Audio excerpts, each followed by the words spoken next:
Y este fin de semana es la cita con el recogimiento espiritual. La librería Friends of God Bookstore estará proyectando la impactante película Dios no está muerto en Cas de Cultura. No se la pierda.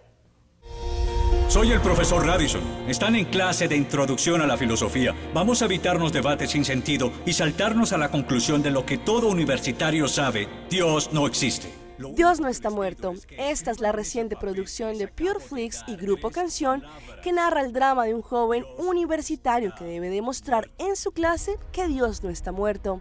Esta película, que se ha presentado en más de 40 países y ha sido vista por miles de personas alrededor del mundo, será proyectada por Friends of God Bookstore este fin de semana, viernes 29 de agosto y sábado 30 de agosto en Cas de Cultura, para que toda la comunidad de Aruba pueda experimentar la bendición de este film.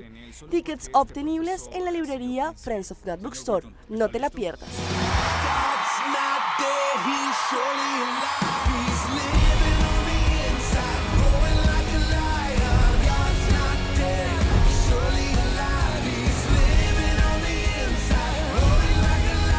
La ciencia avala su existencia, conoce la verdad. Esta es una pregunta simple, profesor. ¿Por qué odia a Dios? Dios no está muerto.